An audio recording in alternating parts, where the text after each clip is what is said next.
Hey everybody, welcome back to the 7Chambers channel. Today we're going to take a close-up look on the 7Chambers Vestige. So let's go to the in-depth review.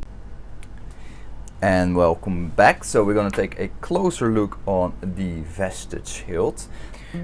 So let's start what you get with this saber. So you get the hilt. Now in this case I got the hilt in this specific finish. It has the gray powder coating elements, as you can see on the bottom and around the control section and in these vertical slits on the emitter.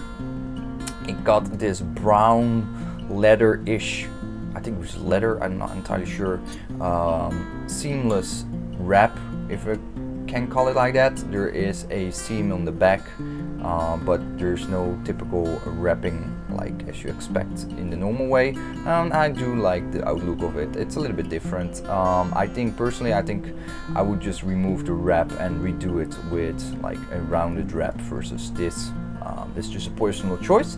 Let's start with a close-up look of the hilt. So we got a very cool pommel. And the nice thing about these empty hilt are you can fill in how you want to set up the saber. So for example, you can put in a kill key inside here that latches into the actual chassis. Let's say you have a 3D printed chassis with a Nano Biscotti version 4 or another soundboard installed, and you want to have a kill key, or you could leverage one of these holes, or you could put a D-ring in there, or whatever you want. It has two nice big slots for sound venting, really nice. And then we have the rest of the hilt. You can see here the leather wrap. You can see the seam there. And then the powder coating aspects. Now in this case this is a powder coated hilt. You could also get it without the powder coating in a clear finish, and that's just this plain silver color. Then we have one hole for a 12mm special AV switch, which I will show shortly. And then we have the 3 vertical slits. Now in this case they're not cut all the way through the hilt, but you could do that if you want, but you need to do it yourself. Then you have a nice window emitter. I do like it without the window emitter though. I think it's a little bit different than the standard window emitter or the non-window emitter, but it has this impression which is pretty cool. So this is the inside of the hilt. Let me just remove the pommel first. Long threads, so that's really good. So this is the pommel, one solid piece, nice and thick and sturdy alloy. So it has a nice heft to it. It's definitely sturdy. Nice threads. Then we have the inside of the back of the hilt, the bottom. You see a hole for a cover tech wheel, but in this case the leather wrap is covering that hole. But you can see I poked a little bit on it and the hole is there. So I could install a cover tech knob if I want to, or D-ring. You see the inside of the hilt. You can see is the tubing of the hilt itself. So this started off as a single tube alloy piece. It's pretty clean from the inside, so they did clean it up after they made the hilt.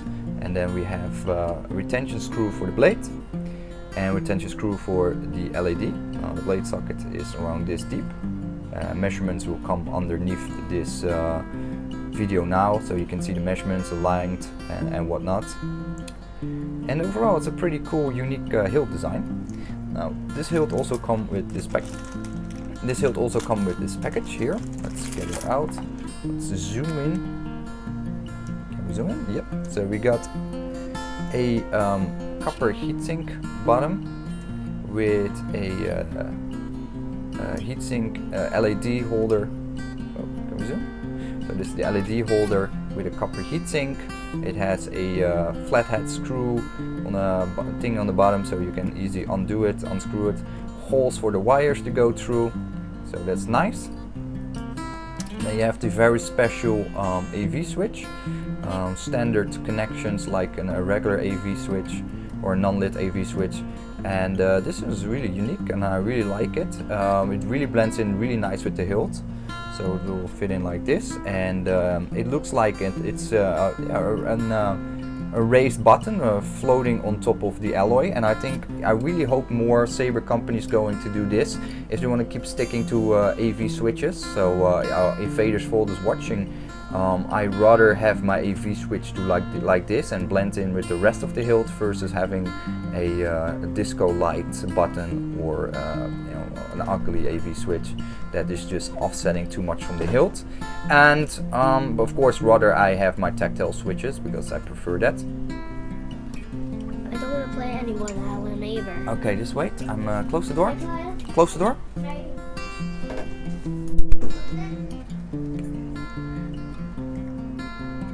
Then we also get these very tiny screws, and these are for the retention screw hole for the blade and the LED unit. Let me just put them in for now because I don't want to lose them. And they simply go inside the hilt like this. That's one, and this is number two. They use the same diameter of retentions. They use the same diameter for the blade retention screw and the LED unit as Saberforce does. So if you seeking for same size Allen wrench key, the Saberforce size is the one you want to use, and that's how it looks with the screws inside. So overall you get a very nice package here. Let me just show off the special latching screw that you get with this package. So you get the nuts that go, the screw that goes inside the hilt. You tighten it up, and then you have this raised,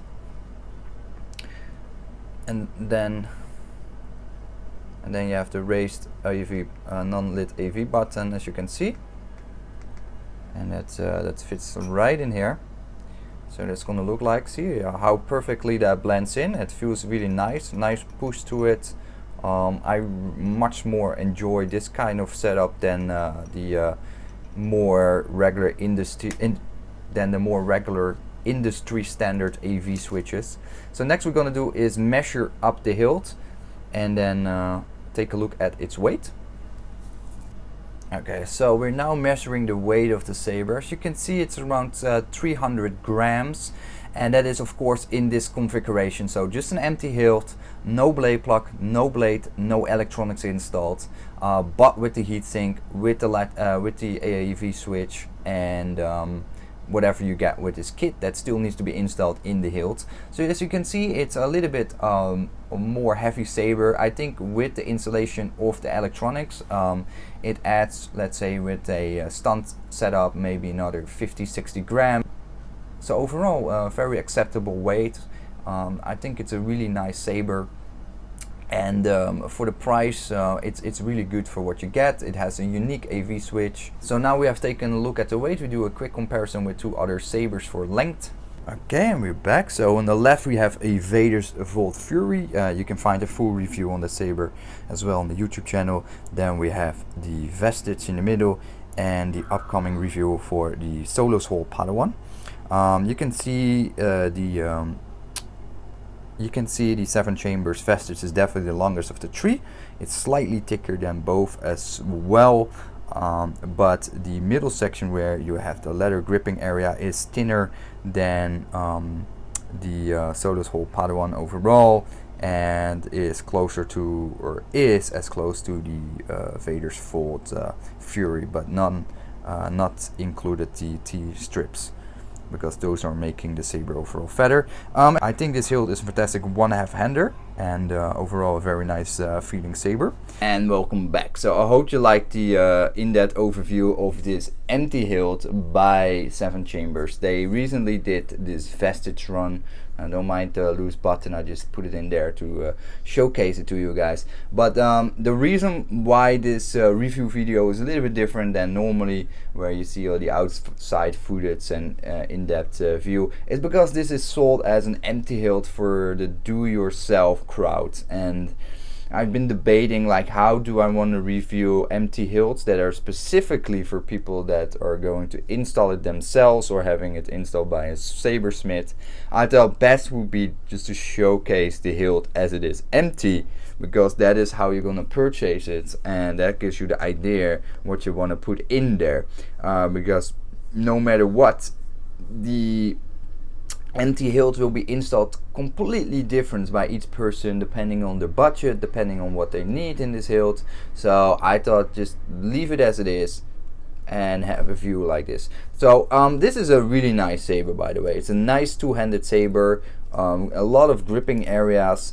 It's a good heft to it. It feels solid. It's a good solid piece as well. It has these slits, vertical slits. You can ask Vestige 7Chambers to cut them out, so you have actually shine through for the emitter section. So you have like a windowed emitter section.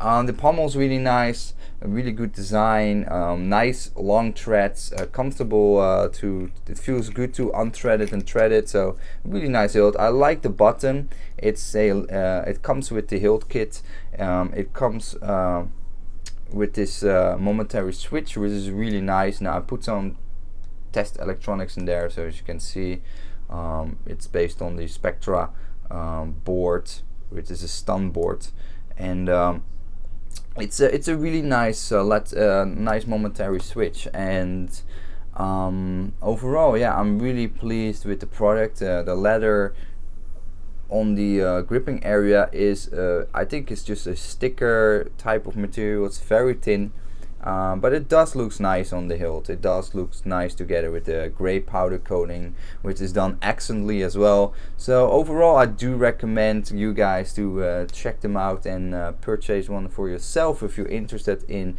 either the Vestige or the upcoming hilt runs they're gonna do as well. I hope you liked the video, and as always, stay scummy. Please subscribe for more weekly videos, follow us on Twitter, Facebook and Instagram, sponsor the channel at our Patreon page. Stay scummy!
Bye.